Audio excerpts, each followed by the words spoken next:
I had just sold my biotech company, Apex Biodine, for $60 million. 40 years of my life, all the missed birthdays, the sleepless nights, the lab experiments that failed again and again. It had finally paid off. You'd think I'd be ecstatic. But standing in the marble lobby of Laurangerie, the most exclusive restaurant in the city, I felt hollow. Like I was crossing the finish line of a marathon and realizing there was no one left waiting for me at the end. So to fill that silence, I invited the only family I had left, my daughter Emily and her husband, Ryan Ford, to dinner. A celebration, I told myself. A family night. The maitre d' practically bowed when I gave my name. Mr. Shaw, your private table is ready. We followed him past the crystal chandeliers and silk-draped tables until we reached a corner overlooking the skyline. The city glowed beneath us like a bed of stars. Everything about Laurangerie whispered luxury. The white linen, the gold-plated cutlery, even the soft piano that seemed to know exactly how rich its guests were. Ryan leaned back in his chair, flashing the same grin he used the day he asked for Emily's hand. That smooth, confident smirk that always felt one step away from a sales pitch. "Dad," he said, raising his glass of $20 water. "To you, the man who built it all from nothing, you're a legend." Emily giggled softly, brushing a strand of blonde hair from her cheek. "We're so proud of you, Daddy." I smiled back, though something about the way she said proud made me uneasy. It wasn't pride in her father's success, it was something else. Expectation, maybe. Hunger. Still, I brushed it aside. Tonight was supposed to be perfect. "Thank you, sweetheart," I said. "It means the world to hear that." We ordered Wagyu steak for Ryan, sea bass for Emily, and a simple salmon for me. I'd never been one for extravagance. I still lived in the same three-bedroom ranch house Laura and I bought 40 years ago. Same cracked driveway. Same backyard swing where Emily used to beg me to push her higher. Laura would have loved this restaurant. She had a weakness for grand things, but always with a quiet kind of elegance. She saw through people faster than I ever could, and she never trusted Ryan. "He doesn't see Emily," she once told me, her voice calm but firm. "He sees your checkbook." I laughed it off back then. I told her Ryan was ambitious, driven, a man who wanted to prove himself. God, how wrong I was. I tried not to think about it as the waiter poured the wine, a 1982 Bordeaux that cost more than my first car. Ryan insisted on ordering it. I didn't protest. I was tired of being the man who always said no. The glasses clinked. "To the next chapter," Emily said. Her smile was too bright, too wide. As the waiter filled our glasses, my phone buzzed on the table. The screen lit up. Bonka Swift. Incoming call. It was the call. The wire transfer confirmation. $60 million. My life's work finally complete. "Excuse me," I said, pushing my chair back. "I need to take this." Ryan nodded. "Of course, Dad. Business never sleeps." He said it with a wink, but there was something sharp behind it, something that made my stomach tighten. I walked toward the lobby, my shoes echoing softly against the marble. The air outside the dining room was cooler, quieter. The call was brief, efficient. "Mr. Shaw," the banker said, "we can confirm the funds have cleared. Congratulations, sir." For a moment, I just stood there, phone still in my hand. 60 million. I could retire, travel, maybe even finish the book Laura always wanted to write together. When I turned to go back to the table, a young waiter stepped in front of me. Early 20s, sharp uniform, face pale as porcelain. He looked terrified. "Mr. Shaw," he whispered, voice shaking. I need to tell you something." I frowned. "What is it?" "My name's Evan. I'm new here. Please don't get me fired." He swallowed hard. "Sir, your daughter, when your son-in-law distracted you a minute ago, she took a small vial from her purse and poured a white powder into your wine." The words didn't make sense at first. They just hung there, heavy and absurd. "What did you say?" He looked around nervously, lowering his voice even further. "She poured something into your wine, sir. I saw it. When he pointed to that painting behind your table, that big one of the ballerina, she used that moment. She was quick. She unscrewed the vial, dumped it in, swirled the glass, and hid it back in her purse." For a moment, I couldn't breathe. I've led companies through lawsuits, mergers, and corporate espionage. I've seen deception in boardrooms, on balance sheets, in smiles that meant nothing. But never, Ruben, never the most, did I imagine it sitting across from me at a dinner table calling me daddy. My voice came out low. Are you sure about this, Evan? His hands trembled. Yes, sir. I swear, I saw it clearly. A white powder, not a liquid, designed to dissolve without a trace, not messy, not dramatic, clinical, precise, my kind of field. I suddenly understood the terrible irony. The very science I dedicated my life to, the compounds I helped create, could now be used against me. Thank you, I said quietly. You've done the right thing. He looked like he wanted to vanish into the floor. I didn't know what to do. I reached into my wallet, pulled out a few bills. Take this, finish your shift, then go home. You didn't see me. You didn't see her. But if you ever need anything, call this number. I handed him my personal card, the one that didn't have my title on it. He took it with shaking fingers. Yes, sir. And just like that, he disappeared down the hall. I stood there staring at the ornate mirrors lining the lobby. My reflection looked calm, composed. But inside, my mind was a hurricane. My daughter wanted me dead. Why? For money? For Ryan? I thought of Laura again. Her soft warning, her quiet certainty. He'll destroy her, Peter. No, not if I destroy him first. I straightened my jacket, forcing my face into its usual polite smile. Then I walked back into the dining room. They were laughing when I returned. Emily's laugh was high-pitched, artificial. Ryan leaned toward her, whispering something that made her giggle louder. When she saw me, she sat up quickly. Everything okay, Dad? Perfect, I said, slipping back into my seat. The funds are confirmed. It's done. Ryan's eyes gleamed. $60 million. That's incredible. You must feel unstoppable right now. I do, I said, lifting my wine glass, to family. As I raised it, I let my hand brush against the tablecloth, deliberately knocking over a water glass. The cold water splashed across the tablecloth in Emily's sleeve. Oh my God, Dad, she cried. Sorry, I muttered, dabbing napkins at the mess. In the confusion, while Ryan waited for the waiter and Emily fumbled for tissues, I made the switch, my glass for hers. It was seamless. No one noticed. Years of calm under pressure in boardrooms had trained me well. When the mess was cleaned up, Emily smiled again, a little too brightly. Let's try that toast again, she said.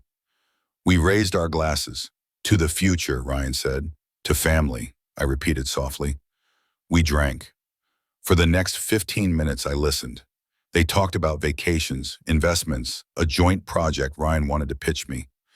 I nodded, pretended to listen. My mind was somewhere else entirely, counting seconds, watching Emily's complexion, listening to the rhythm of her breathing. At minute 15, her smile faltered. At minute 16, her eyes lost focus. Emily, I said softly. At minute 17, she dropped her fork. It clattered against the fine china. Her pupils rolled upward. She slumped forward into her plate. Screams erupted, chairs scraped. Ryan jumped to his feet. Emily! Emily! The waiter rushed over, calling for help. Someone shouted for an ambulance. I stayed perfectly still, calm, watching. Within minutes, paramedics arrived. The dining room was chaos. Flashes of red lights against the crystal walls, gasps and whispers spreading like wildfire. Ryan turned to me, eyes wild.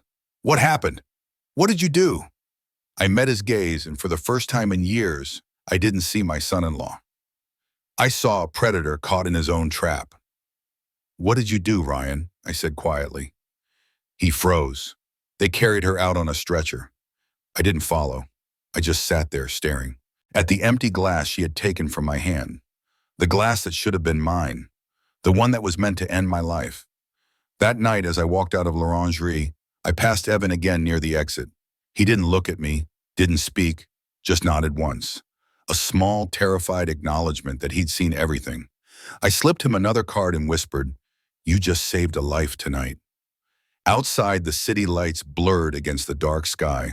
My car waited at the curb, headlights glowing like two quiet eyes in the mist. As I got in, I looked at the passenger seat where Laura used to sit, hands folded in her lap, eyes always knowing. "You were right," I said softly. "You were always right." Then I started the engine and drove into the night, leaving behind the restaurant, the chaos, and the daughter who'd just tried to kill me. But I wasn't angry. Not yet. Because I knew this wasn't over. It was only the beginning. They say a father's love blinds him. I used to think that was sentimental nonsense, until I found myself sitting alone in a silent hospital waiting room at 2 in the morning, staring at the blank wall across from me and realizing my daughter had tried to end my life. Emily was in the ICU. Stable, they said. Accidental ingestion, they said. That word, accidental, burned through me like acid. Ryan sat across from me, his head in his hands, playing the role of the devastated husband. Every so often, he'd look up at me with red-rimmed eyes and shake his head. "She didn't deserve this," he whispered. No, she didn't. But neither did I. For 2 hours we sat like that, silent, stiff, pretending to share grief when all I shared with him now was disgust. Finally, I stood. "I'm going home," I said. Ryan looked up sharply. "You're leaving?" I met his eyes. "Yes.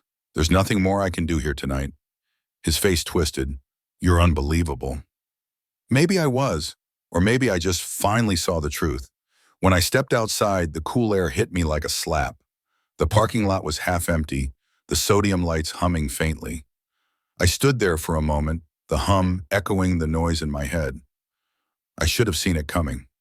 Every sign, every subtle shift, it was all there. I just refused to see it. The first crack appeared 3 years ago. Laura had been gone only a few weeks. The house still smelled like her. Lavender detergent, peppermint tea, and the faint trace of her perfume that lingered in our bedroom. Emily had moved back in for a while, she said, to help me adjust. I remember feeling relieved. I needed her. My world had just collapsed, and she was the only piece of it left. At first it was comforting. She cooked for me, made sure I remembered to eat, cleaned up the mail, paid the bills. Then slowly, almost imperceptibly, she started managing everything. "Dad, don't worry about the bank. I'll handle it. Dad, you shouldn't be checking your emails at midnight. Dad, maybe you should let Ryan take a look at your portfolio. He's good with this stuff." I didn't see the manipulation. I saw love, concern, the same way Laura would have taken care of me. But Laura had been different. Her care never came with control. Ryan started visiting more often then, always with some new gadget, some expensive gift, a new watch, a designer jacket. He'd slap me on the back and call me the old genius. "Can't believe you're still running a lab, Peter," he'd laugh. "When I'm your age, I'll be on a beach somewhere living off passive income." He said it like a joke, but I caught the envy behind it. He never liked that I was still working, still earning, still relevant. Then the questions began. Subtle at first, then bolder. "So how much does one of those biotech deals actually go for? Do you guys deal with private buyers, or is it all corporate? If someone wanted to invest in one of your new compounds, how would that even work?" I brushed it off. "Ryan, that stuff's not for dinner talk." He just grinned. "Curiosity never killed anyone, old man." I should have listened to my gut, but I was too lonely to care. After Laura's death, Emily changed too. Her laughter, the kind that used to light up the whole house, became sharper, shorter. Her eyes darted away when I mentioned her mother. She started defending Ryan's impulsive spending, his late-night business meetings, his failed ventures. "Dad, he's trying. You don't understand what it's like starting something from scratch." I almost laughed when she said it. I didn't understand. I'd built Apex Biodine in a rented garage with 2 undergraduates and a coffee maker that barely worked. But I bit my tongue, because arguing only pushed her further away. By the time the Apex acquisition rumors began circulating, she was barely visiting. Then suddenly, as if on cue, she was calling every day. "Dad, how are you feeling? You've been working too hard." "Dad, maybe Ryan can help organize your transition documents." "Dad, we should make sure your accounts are safe. You don't want to make mistakes with so much at stake." And like a fool, I welcomed it. I mistook their greed for love. I thought maybe we were finding each other again. 2 weeks after the Laurangerie incident, I got the first real proof of what they'd been planning.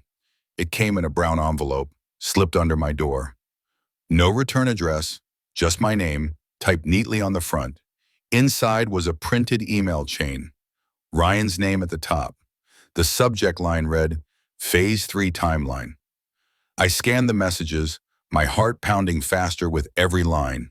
E. Make sure you keep the vials in your purse. Only a few mg needed, dissolves. Clean, no trace. You'll be emotional after, but you have to stay calm. We'll tell them it was stress, heart failure. Dad's old, they'll believe it. Once it's done, I'll handle the paperwork. The trust transfers automatically to you, then to me. No one will question it. I dropped the papers. My hands were shaking. Someone wanted me dead, and that someone wasn't just my daughter. It was the man I'd welcomed into my home, the one Laura warned me about on her deathbed. But who sent me the letter? Evan or someone else? I spent the next few days in silence. I didn't go to the hospital.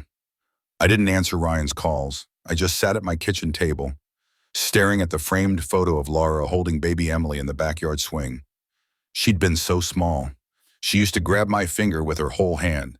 "You're my superhero, Daddy," she'd said once when she was 6. "You make medicine that helps people." Now she made medicine that killed. The irony wasn't lost on me. I dug through my old Apex files, pulling out anything that could explain what she'd used. It didn't take long. The powder, chloromydrin beta, was a paralytic compound, one of ours. Only a handful of labs had access to it, and one of those labs was the one Ryan had helped Emily consult with last year for a supposed philanthropic project. They'd stolen it. A cold, methodical theft wrapped in family dinners and birthday cards. The following week, a detective named Morales came to my house.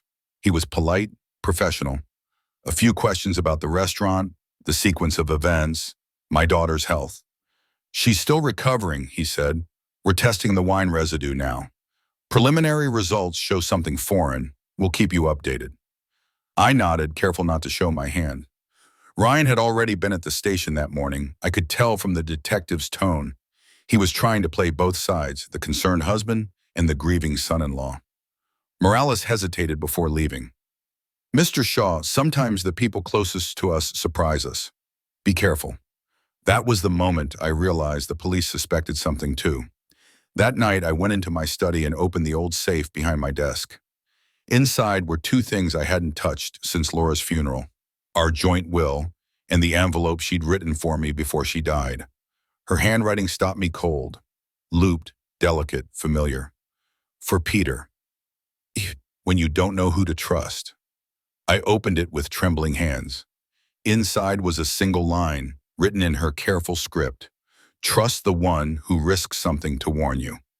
I thought of Evan, the trembling waiter who had risked his job, maybe even his safety, to save a stranger. Maybe Laura was still watching. The next morning, I called an old friend, James Caldwell, a retired private investigator who'd done contract work for Pex years ago. "James," I said, "I need someone followed." Quietly, he didn't ask questions. "Send me the name." "Ryan Ford." There was a pause. "Family?" "Unfortunately." For the next week, I went through the motions. Phone calls, polite updates from the hospital, Ryan's fake concern. Emily eventually woke up, confused, disoriented. Ryan told everyone it was stress. The media barely noticed. But James sent me updates daily. Photos, bank transfers, meetings. Ryan had been moving money between offshore accounts for months. Shell companies, fake invoices, all tied to one thing: Apex's shipping division. The same question he'd asked me that night at Laurangerie echoed in my head. With the company sold, what happens to all that infrastructure? Now I knew why. He'd been using my logistics routes to move something far more dangerous than lab compounds. And Emily? She'd helped him. Whether by love, by fear, or by greed, I didn't yet know. But I would, because I wasn't just her father anymore. I was the man she'd failed to kill. That night, I sat in the dark living room, the ticking clock marking every second like a countdown. On the coffee table lay Laura's letter, the stolen emails, and the hospital report. I wasn't sure what kind of justice I wanted yet. Revenge? Closure? Or something quieter? The kind that doesn't make headlines, but makes history remember the truth. Outside, the wind rattled the windows. Somewhere in the distance, thunder rolled. I poured myself a glass of whiskey, not wine, and stared at the amber swirl. My blind spot, I murmured, raising the glass. She was my blind spot. And as I drank, I made a promise to myself. If they wanted to play this game with science, with precision, with deceit, then I would show them that the old man they tried to kill still knew how to build things, including their downfall. The morning after Laurangerie, the world looked different. The sun came up like it always did, but everything around me felt foreign. The air too sharp, the light too cruel. I had survived the kind of night that changes a man forever. My phone wouldn't stop buzzing. Missed calls, unknown numbers, reporters, lawyers. The story had leaked. Someone from the restaurant must have talked. Maybe a customer. Maybe an employee. Billionaire biotech founder's daughter collapses at dinner. Poison suspected. That headline hit the financial networks before noon. They didn't have all the details, but they had enough to ignite a storm. Apex Biodine had been sold less than 24 hours earlier. $60 million in the bank, and now the founder's daughter was in the hospital, poisoned at a luxury restaurant. It was a scandal ready-made for the front page. The vultures circled fast. The police showed up at my house at 8:45 a.m. sharp. Detective Morales again. Same quiet composure, same notebook in hand. He had that expression, the one that says, "I know you're holding something back." "Mr. Shaw," he said, stepping inside, "we just have a few more questions." I nodded and led him to the living room, the same one Laura had decorated with soft yellows and blues, colors meant to calm. Now it felt like a museum of a life that didn't exist anymore. He sat. I stayed standing. "First," he said, flipping open his notes, "your daughter's condition has stabilized. She's under observation. Doctors found trace amounts of chloromydrin beta in her system." I felt my throat tighten. Hearing it confirmed out loud made it real. "That's a restricted compound," Morales continued.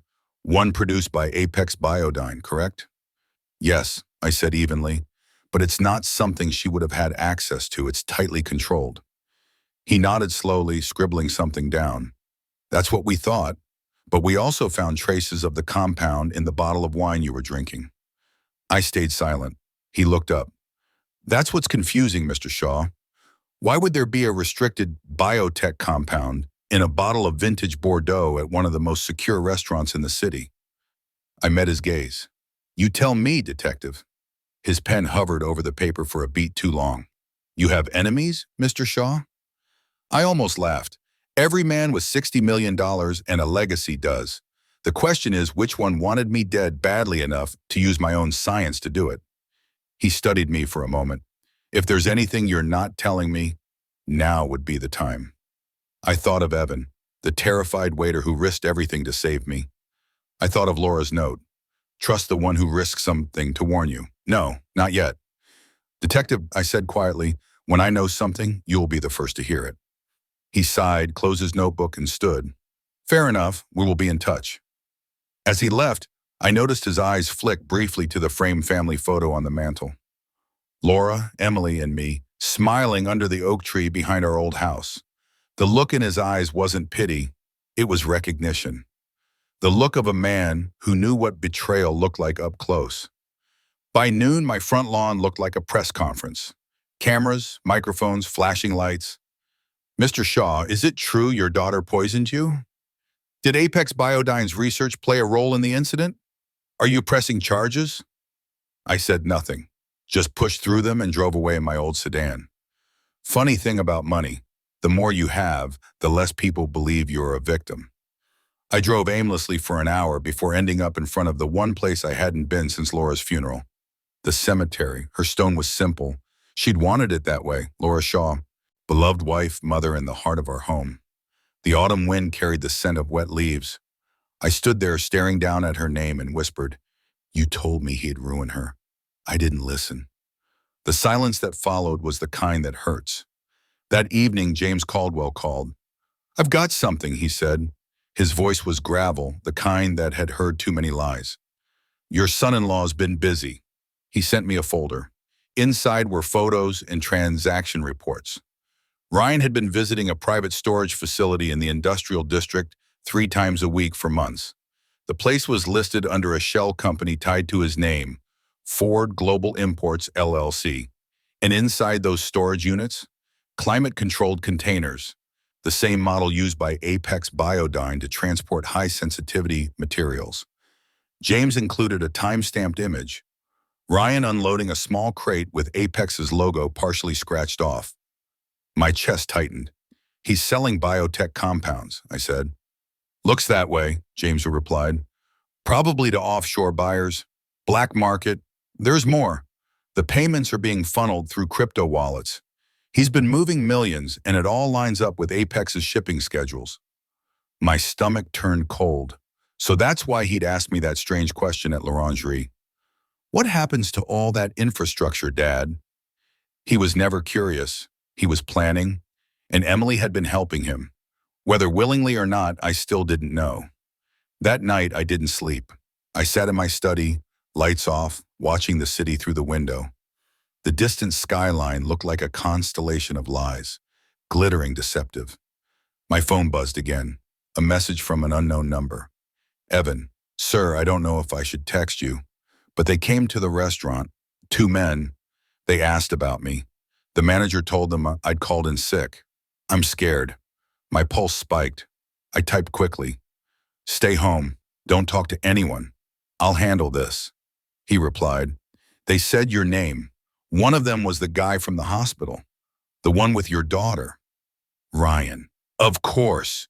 He was covering his tracks. If Evan's testimony reached the police, it would all crumble.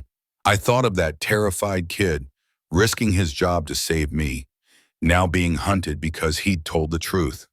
The rage I'd been holding back finally had somewhere to go. The next morning, I visited the hospital. Emily was awake, pale, weak, but alive. Ryan was sitting beside her bed, holding her hand. He looked up when I entered. Dad, Emily said softly, her voice fragile. You came. Of course I did, I said, keeping my tone gentle. How are you feeling? She smiled faintly. Better. They said it was a reaction to something in the wine. It was an accident. I looked at Ryan. He wouldn't meet my eyes. An accident, repeated slowly. That's good news. Ryan forced a smile. We're just grateful she's okay. These things happen. These things, I said, shouldn't happen at all. He flinched slightly. I noticed it. So did Emily. She glanced between us, sensing the tension. Dad, she said softly, I want to go home soon. Rest first, I told her. You'll need your strength. When she closed her eyes, I turned to Ryan. Step outside with me. He hesitated. Why? Because I asked. We stepped into the hallway. The air smelled like disinfectant and fear. I know what you've been doing, I said quietly. He blinked. What are you talking about? Don't play dumb. The shipments, the shell companies, the compounds, the theft. His eyes darted, calculating. You don't have proof, I smiled. Not yet. He leaned closer, his voice dropping. You're old, Peter. Retired. You think anyone's going to believe you over me? The grieving husband, the loving son-in-law? I stared into his eyes, and for the first time, I didn't see a man. I saw a parasite. Be careful, I said softly, because the last person who underestimated me ended up drinking from the wrong glass. For the first time, he lost his smile. When I left the hospital, the sky had gone dark. The wind carried the promise of rain. I drove straight to James's office, a cluttered space above a pawn shop. He looked up from his desk when I entered. Ready to make this official? He asked. Not yet, I said. I want to know everything first. He nodded and slid another file toward me. Inside were bank records, passport copies, and one final piece of information that made my blood run cold. A draft of a will, unsigned, naming Ryan Ford as the sole beneficiary of Emily Shaw's inheritance in case of her father's sudden death. The document date, 2 months ago. I sat back in the chair, staring at it. This wasn't just greed. This was orchestration. A clean exit plan. A new life built on my grave. James, I said, my voice low, I need you to dig deeper. Find out where he's sending those shipments. He nodded. You planning to go to the police? Not yet, I said. Not until I know exactly what I'm taking from him. That night, I returned home and opened a bottle of wine. I didn't drink it. I poured it slowly into the sink, watching the red swirl down the drain. Every drop was a reminder of love turned to ambition, of trust turned to poison. On my desk sat a folder marked Apex Biodine, Logistics Access Codes. Ryan thought he had stolen my empire. He hadn't realized I'd kept one final backdoor, a ghost access key, a way into every shipment, every route, every client. And now I would use it, not to build, but to destroy. Somewhere in the city, Ryan Ford still believed he was in control.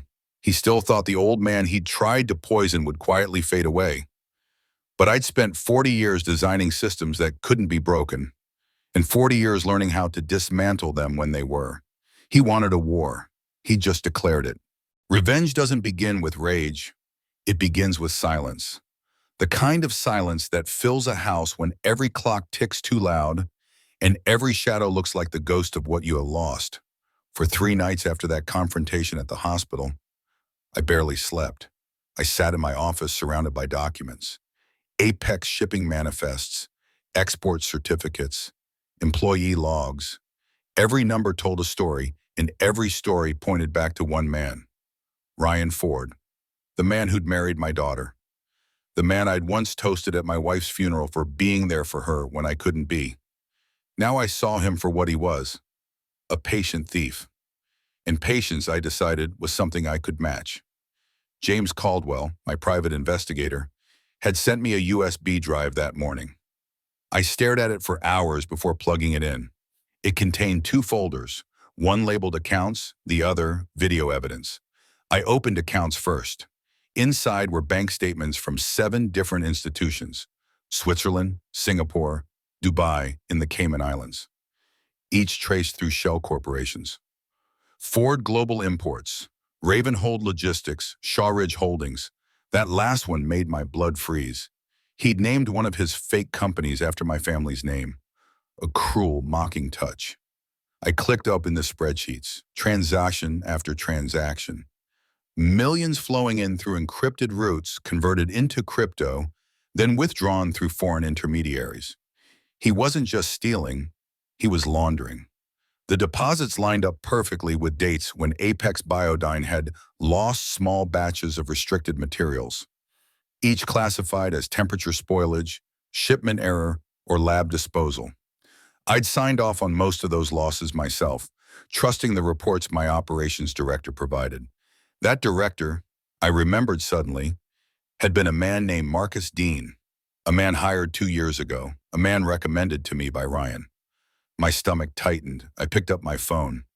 James, I said when he answered, find Marcus Dean. While James worked his network, I turned to the video evidence folder. There were 4 clips. The first one showed Ryan meeting a tall man in a gray suit at a dimly lit cafe. The timestamp 2 months before the Laurangerie dinner. The audio was grainy, but I could make out fragments. Ryan, the old man signs everything. He doesn't even read the quarterly losses. Stranger. And the daughter? Ryan, handled. She'll get her share after, but it has to look natural. Stranger. What if it doesn't?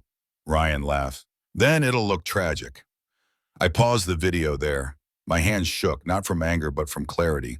It wasn't greed, it was extermination. He'd wanted the company's assets, the inheritance, and the clean sympathy that came from a tragedy. The perfect crime, the perfect future. That evening, James called. Got a lead, he said. Marcus Dean, he's in Mexico. New identity, going by Mark Denslow. Left Apex 3 weeks before the sale. You want me to reach out? Yes, I said, quietly. 2 days later, James arranged a video call. Marcus appeared on the screen, his hair longer, his eyes darting nervously. I shouldn't be talking to you, Mr. Shaw, he said immediately. They told me. They? I interrupted. You mean Ryan? He looked down. You don't understand. He has connections. People offshore. Dangerous people. I just moved the paperwork. I didn't touch the product. Then tell me what you did. He hesitated, then sighed. He said you'd signed the expansions for the export routes yourself. I just made sure the manifests matched. He was moving small quantities through sample shipments. Said it was authorized testing stock. But after a while, I realized the crates weren't going where they were supposed to. Where were they going? Latvia, and then redirected. I don't know where after that. I just processed what came through. I swear. I leaned forward. What did you get out of it, Marcus? He hesitated again. 100,000 and a new passport. I studied him for a long time. I'm not your enemy, Marcus, but if you keep hiding, they'll find you before I do. He swallowed hard. Then I'll send you everything I have. The next morning, a file landed in my inbox. It contained copies of Apex's internal shipping authorizations, forged with my digital signature. Ryan had stolen my encryption key months ago. Every theft had my name attached. If the authorities discovered that, I'd go down as the man who trafficked biotech compounds overseas. Ryan hadn't just framed me. He'd built the gallows himself. That was when I stopped thinking like a father and started thinking like a scientist again. Every system, biological or human, has a vulnerability. The trick is knowing where to apply pressure. I began tracing Ryan's weak points. He'd grown careless since the hospital. Too confident. I watched the financial markets, his movements, his interviews. He'd started meeting investors again, presenting himself as the visionary next generation of biotech leadership. My stomach turned every time I saw his smile on television. He was already selling the narrative. Peter Shaw's health decline forced an early sale. I intend to carry his vision forward. Health decline, that was his cover story for the poison. Smart, very smart, but not smarter than me. 2 weeks later, James brought me the breakthrough. We traced one of the accounts you asked about, he said. It's a crypto wallet that feeds directly into an offshore bank in Belize. Guess whose name it's under? Ryan Ford, he smirked. No, Emily Shaw. I froze. No, I said immediately. You're wrong. Wish I was. The signatures match. The account's been active for over a year. Deposits every few weeks. Small at first, then huge. Like someone building trust before the big drop. The room spun. Emily, my daughter. The one whose childhood scraped knees I'd bandaged. The one who used to sit in my lab and ask, Daddy, what does day look like? And now she'd been wiring blood money under her own name. I drove to her house that night. She'd been discharged from the hospital a few days earlier, still weak, but alive. Ryan wasn't home. She opened the door slowly, surprised. Dad? We need to talk, I said. She hesitated, then stepped aside. The house was cold, too modern, not a trace of warmth anywhere, just polished glass and silent rooms. We sat across from each other in the living room. Emily, I began softly. I know about the Belize account. Her face drained of color.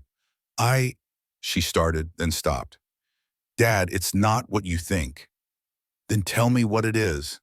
Tears welled in her eyes. He made me, Ryan. He said we needed a backup plan, that it was for our future. I didn't know where the money came from until it was too late. Did you poison me? She flinched. No, God, no, I didn't. He said it was just a sedative. He said you'd wake up and sign everything over. I wanted to believe her. I needed to believe her. But the memory of her hand pouring the wine played again in my mind, slow, deliberate, calm. Do you still love him? I asked quietly. She hesitated. I don't know anymore. I nodded slowly. Then leave him. Today, before I make sure he never walks free again. Her tears fell freely. He'll kill me if I do. Not if I get to him first. When I left her house that night, the rain had started. A thin mist that coated everything in silver. I drove back to my study and opened a new folder on my laptop. Project, Reclamation. Step 1, freeze his offshore accounts. Step 2, leak Apex internal logs to the authorities anonymously. Step 3, turn Ryan Ford into the face of corporate biotheft. I contacted an old friend at the Department of Commerce, a man who owed me favors from years ago. I sent him the forged shipping records under a fake alias. Within 48 hours, federal regulators began an investigation into unauthorized international transfers of restricted compounds. Ryan wouldn't know it was coming, not until it was too late. 3 days later, James called again. He's moving fast, he said. He's liquidating assets, selling cars, jewelry, even that lake house. Good, I said. That means he's scared. Scared men do stupid things, Peter. I'm counting on it. On the seventh night, I got an email, no subject line, no sender, name, just one sentence. You think you're the only one who knows how to play God? Attached was a photo, Emily, sitting in a car, looking terrified. My hands went numb. Ryan had realized that she'd talked. I grabbed my coat and my gun, the one I hadn't touched since Laura died. By the time I reached their house, the lights were off. The rain hammered against the windshield. I broke the lock and stepped inside. Ryan, I shouted. No answer. I walked through the hall, past the shattered frame of their wedding photo, past overturned furniture. Then, from the corner of the living room, came a soft, trembling sound. Dad? Emily. She was tied to a chair, wrists red from the rope. I rushed over and freed her. Where is he? She shook her head. Gone. He said he was going to finish it, that you wouldn't live to see him lose. Outside, thunder rolled. Somewhere out there, Ryan Ford was on the run. A desperate man with millions of stolen dollars, a collapsing empire, and nothing left to lose. But what he didn't realize was that I'd already taken everything that mattered. His accounts were frozen, his network exposed, his name soon to be plastered across every news channel in the world. All that was left was the ending, and this time it would happen on my terms. That night, as Emily slept in the guest room, I poured myself a glass of untouched wine and stared at the storm outside. The reflection in the window didn't look like me anymore. It looked like someone harder, colder, the kind of man who didn't build empires. He dismantled them. By the time the rain finally stopped, the city smelled like wet asphalt and old money. Everything scrubbed clean on the surface, everything sticky underneath. I'd been awake for 3 days straight, running on coffee and a kind of focus that I'd learned in the lab. Isolate the variable, remove noise, observe the result. For the first time since Laura died, my work felt like work again. Not the aimless mourning that had hollowed me out, but the precise surgical attention of a man who knows how to disassemble a machine. Ryan had underestimated one thing, the people he'd used. People who kept secrets because they thought there was no other way. People who, given a reason, turned on the men they'd been loyal to. Ivan, the waiter, was the first. He'd gone into hiding as soon as the men arrived at Laurangerie asking questions.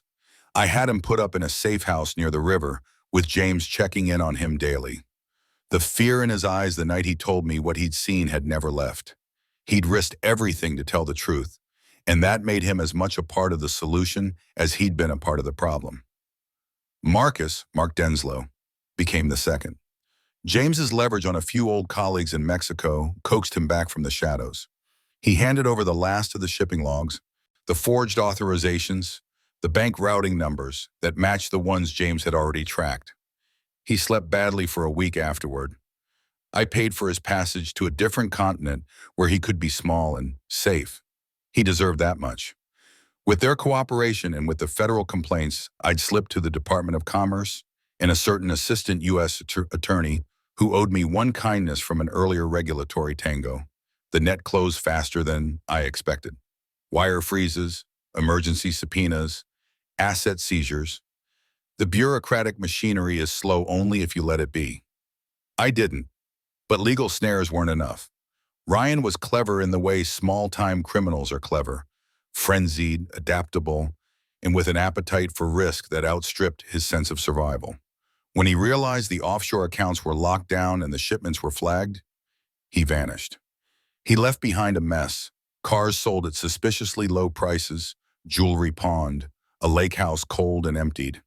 He also left behind more dangerous things, a stack of uncashed checks, a ledger with names I recognized from the dark corners of old trade shows where scientists and purchasers exchanged little more than glances and handshake promises.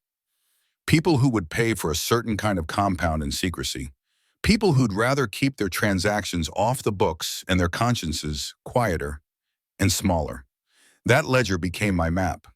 I forwarded copies to the AUSA and to Morales at the city PD with no more comment than, "Follow this." The result was inevitable. One by one, people who traded with Ryan found themselves answering questions under fluorescent light. Then Ryan made a mistake any man on the run makes when he believes himself smarter than he is. He reached out to the only person who still loved him without calculating whether that love could hurt him. He called Emily. James picked up the signal 3 hours later. It was a fragmented ping, a throwaway line of code in a cell tower log that pointed to a storage facility 3 counties over. We moved fast. I rented a van with false plates the way I used to sign off on sample shipments. I told nobody everything. You don't keep company with ghosts if you tell them the whole truth at once. The storage facility smelled like old cardboard and loss. Row after row of units, each one a small, password-secured coffin. The manager answered our knock with the practiced indifference of someone paid to ask no questions. He looked startled when he walked us down the aisles and opened the unit assigned to a shell name I'd come to associate with Ryan, Ridge Bay Logistics. Inside were crates stripped of identifiers, coolers, and smaller sealed vials in their original foam cases. Some had labels partially burned off. Others still bore a faint trace of Apex's logo. It was a catalog of his crimes. It was also a danger to anyone who breathed near it. I felt the old iron take hold in my chest. Not the fun, animal rage from the Laurangerie night, but the clean purpose of a man who had spent his life containing things that kill. We called Morales and the AUSA. They arrived like a pale cavalry, suits flapping, guns holstered, but hands running through evidence lists like nerves. Ryan wasn't there, but a file on the floor had his handwriting, an itinerary, a plane reservation, a name he used when crossing borders. He'd been sloppy. He'd thought flight times and false names would save him. He was wrong. The net tightened. A dozen jurisdictions issued watch notices. Boats, rental cars, shadow flights. Patterns emerged. Someone at a private terminal reported a man matching his description buying a last-minute ticket to a country with limited extradition. He changed planes 3 times and paid cash. He left one trail, then another, like a spider skittering from one light to the next. I watched him from maps in a way that felt obscene and exhilarating. My phone buzzed with updates until the top of my screen looked like an incoming tide. James's messages were spare. Sighted Airport B, mugshot match, on private flight. Morales' texts were heavier. We'll need a warrant, need affidavit, need confirmation of wire. The AUSA wanted proof that what Ryan had sold was restricted and that he had knowingly trafficked it. I watched, waited, and gave them what they needed. The data sets, the manifests, Marcus's testimony, Evan's statement, Emily's tremulous recounting in a room where I sat quietly while she described, in halting pieces, what she'd been told and how she'd been pushed to follow. She'd cried a lot. She'd said the word sorry like a prayer and like a confession. When the warrant came through, the plan was simple and small and very much like the lab protocols I'd written for sterile work. Move in clean, take care, get out. They intercepted him at a private airfield where skies smell of jet fuel and desperation. He was trying to board a single-engine plane with a pilot sweeping the runway for cash. He had a duffel and a razor-eyed smirk that had finally begun to fray. The arrest was nothing like the movies. No dramatic confrontation with me at the center. Just controlled cordons and men in plain clothes moving like tides. Ryan tried to run, then tried to bargain, then offered the one currency he had left. Name. He spat a few, but they couldn't wash him clean. A handful of the people he named were already under investigation. Their interest in puppet-like traders like Ryan made their own mouths smaller when questioned under oath. They booked him, processed him, and led him up the courthouse steps with the kind of dignity only an oligarch's son-in-law believes he's owed. Cameras flashed, publicists fumbled, bloggers spun takes into threads. The headlines were instantaneous and gleeful. Biotech trafficker arrested. Founder's son-in-law apprehended. Apex scandal deepens. I watched on a grainy soon live stream from my study, my hands folded like I was waiting for a lecture. I felt none of the triumph I'd expected. There was, instead, an empty, brittle little victory lodged in my throat. The criminal case moved fast. Prosecutors love a tidy string of evidence. They love a narrative that the public can chew. We had the logs, the invoices, Marcus's testimony about the forgeries, Evan's eyewitness account of the poisoning attempt, and the lab confirmations tying the sample to an Apex compound. The AUSA called it brazen and calculated in the news releases. Ryan's defense sputtered toward arguments about coercion and manipulation, about a man who'd lost his mind under pressure. His lawyers tried to paint him as a victim of circumstance and seduction. The jury didn't buy it. But the criminal verdict wasn't the end. There was also the civil side, the clawback of assets, the lawsuits from clients who'd unknowingly purchased compromised compounds, the federal sanctions that had put the tiny anonymous buyers in a spotlight they'd preferred to avoid. Seized accounts, frozen investments, reclaimed sales. The legal machinery had teeth and it bit. Emily testified at the trial.